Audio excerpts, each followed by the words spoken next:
Today we're going to be looking at this delivery.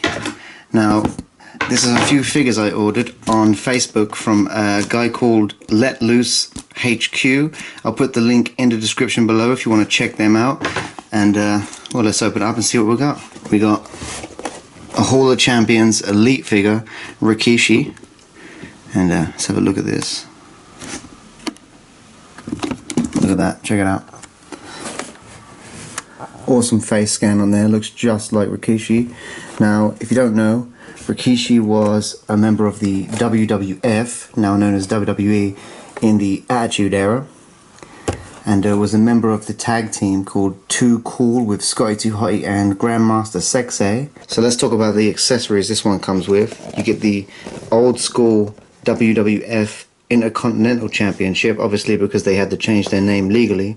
It doesn't have the scratch logo WWF on there, and instead just has the WWE. You can see that, you know, which is, it's always a little bit disappointing when you see some of these older figs that have to change that logo, you know, because obviously it's not authentic, but it is what it is.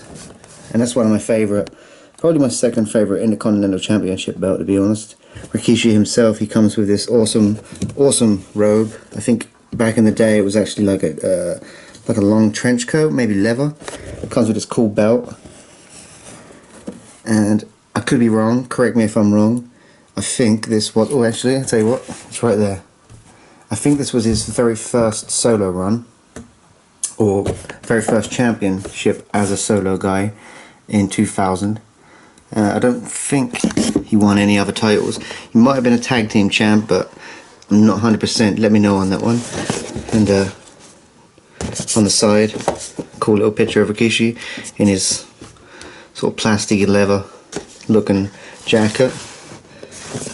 The name of the figure and the title on this side. On the back, a little bit of information if you want to pause that.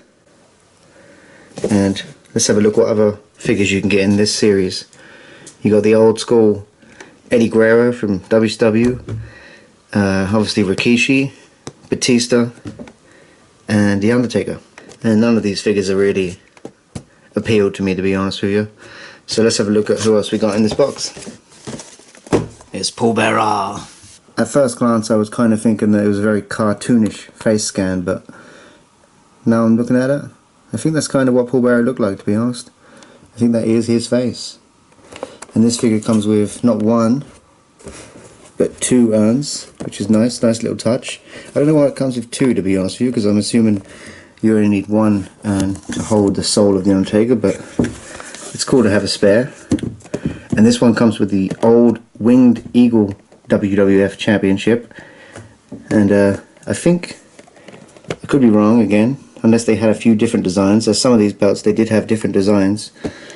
I'm pretty sure the globe in the middle used to be blue. On here it's actually black. I don't know if you can see clearly on this video, but you know, it's interesting.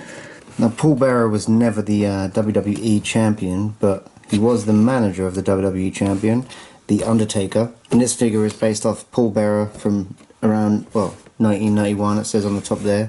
As far as I know, I think there's only one other Paul Bearer figure, and that's from the Build-A-Figure line, so you'd have to buy a bunch of different figures to put a Paul Bearer together. So if you're looking for a Paul Bearer in the box, this is the one to get. I don't really know why it's Hall of Champions though, you know, like I said, he was never the champion himself, so it's a strange figure to put into that line. On the side again, tells you who he is and what title he's got in there. Other side of the box, cool little figure, picture of Paul Bearer there. On the back, same picture from the side. Bit more information. And who else we got in the line?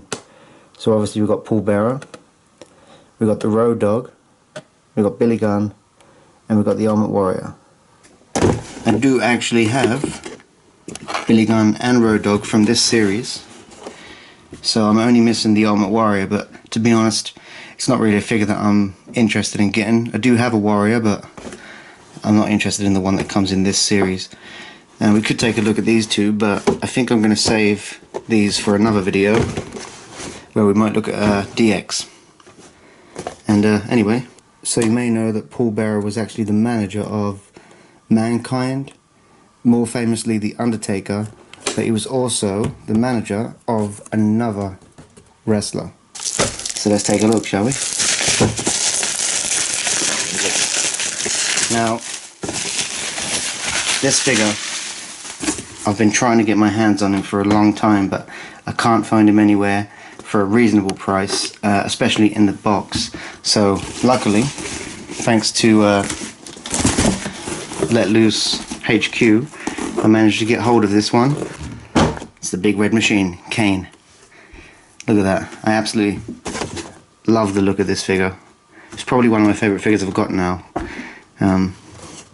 I've been planning to have an Attitude Era collection of figures, and I thought without this Kane, I probably wasn't gonna actually start collecting an Attitude Era, you know, line. But now that I've got this Kane, I can start getting that, you know, that collection on the roll. So this is the kind of, I think, the debut sort of look of Kane. He might have had 2 sleeves when he debuted. I'm not 100%. You know, if you know, let me know. But I'm pretty sure he had 1 sleeve back then. And check it out. Look at that. Pretty cool head sculpt. The eyes look a little bit mysterious, I guess. And yeah, comes with the old Big Eagle WWF Championship. Obviously, just like the other belts, you know, they've taken the F off, if you can see it in there, which again is a shame, but what can you do? And I really love this figure. This is really one of my favourite figures, like I said. Awesome picture of Kane on the side there, back when he was at his most sort of, you know, fearsome, I guess, intimidating. A little bit of information if you want to pause it, take a look. And who else do we get in this line? So obviously we've got Kane, who we're looking at now. We've got Ron Simmons, who later went on to become Farouk with the APA, Johnny Gargano and Tommaso Ciampa. And out of all these figures, the only one I really want is Kane. So here's Kane and Paul Bearer together. A nice little set to have if you're a fan of the Attitude Era or Kane or the Undertaker in general. So that's my nice little delivery that I got today. Like I said, we got Paul Bearer, we got Kane, and we got Rikishi. A nice little Attitude Era collection. Obviously Paul Bearer is not from the Attitude Era in this line, but you know, he never really changed much. His appearance, I think he had ginger hair at one point, maybe a red suit, but other than that, he didn't really change. But yeah, I hope you enjoyed the video. If you're looking for any figures, and you're interested in any of these figures, hopefully, you know, this has given you a nice little look at them to decide whether or not you want to find them. These two, pretty easy to come by, I think. The Kane's quite, I don't know if it's rare, but it's quite expensive to find on eBay. And thank you very much for watching.